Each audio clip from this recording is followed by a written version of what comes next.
So welcome back everyone, Mike here. Another pretty nice day here in Pennsylvania. I think tomorrow though it's supposed to rain, and Friday. So I think this evening I'm gonna do a little cleanup down here and maybe go get some more firewood poles, bring them up here to the yard. So if it's like wet Saturday and Sunday, I'll have something to do. All right, so first up I'm gonna pick all these rounds up, kind of get them out of the way, make room for some more wood. That's a little better. We've got a little bit more work to do. Maybe try to get rid of some of that sawdust, kind of start fresh. Although I may make a bigger mess. I don't know, we'll find out.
I made it better, or I just kind of spread it all out, but I got a lot of it over there in the weeds.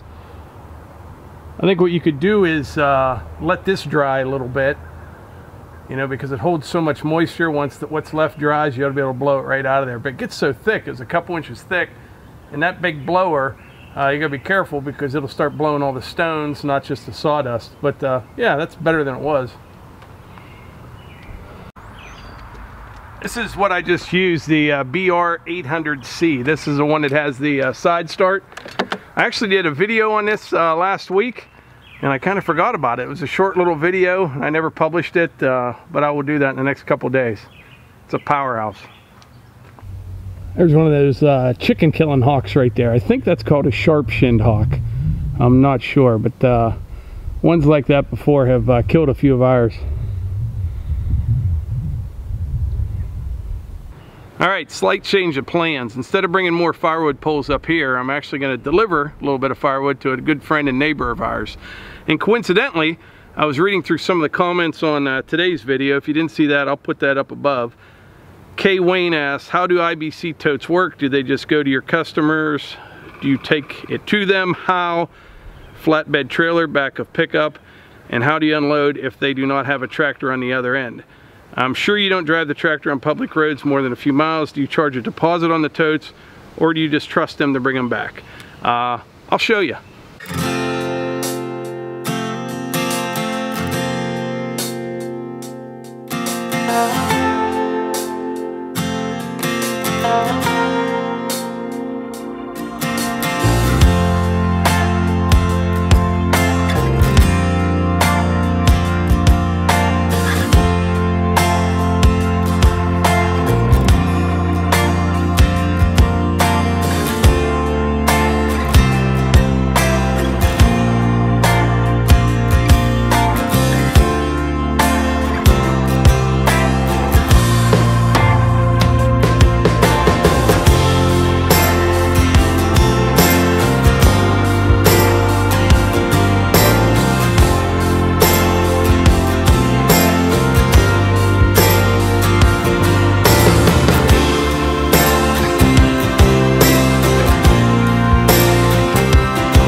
That's really all there is to it, and that worked out great, by the way.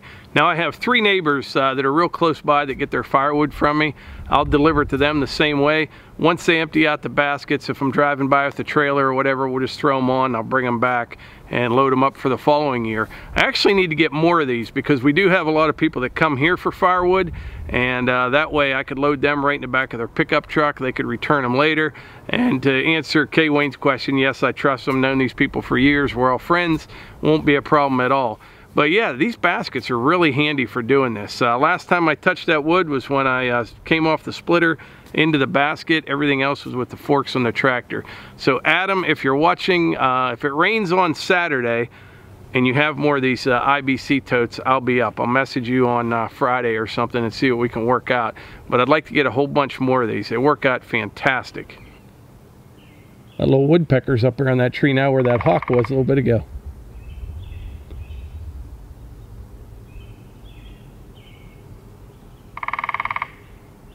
Now those 2 baskets that I just delivered to the neighbor, that was a mix of oak, cherry, and maple. Now the oak was dead for about 2 years. I cut it late last summer, split it early fall. It should be good to go, no problem at all. Normally I like to let oak dry at least 1.5 years, almost 2 years. But like I said, it was dead for almost 2 years, cut last year. He won't be burning that wood until probably December this year or even January of 2020. The maple and the cherry, no problem at all. That stuff less than 1 year. It's dry, good to go. So a couple more things before we wrap this video up. I have that video that I've been kind of holding on to on the BR 800C backpack blower. I'll throw that in sometime over the weekend or Friday, we'll see. Also, Bantam Jeep Festival, June 7th. If you want to come see us and a whole bunch of Jeeps, Melissa and I will be there. That's in Butler, Pennsylvania. And also, there's been some new people commenting on the videos, which is fantastic. So if you've been following our channel for a while, leave us a comment, you know, let us know where you're from, how things are going in your part of the world, and click that subscribe button and that little bell icon beside it. Today was just a super day. The weather was perfect. I could go for about a month straight of this. Like I said earlier, I think tomorrow they're calling for rain. Friday, I know they are for sure. Some rain and storms and things like that.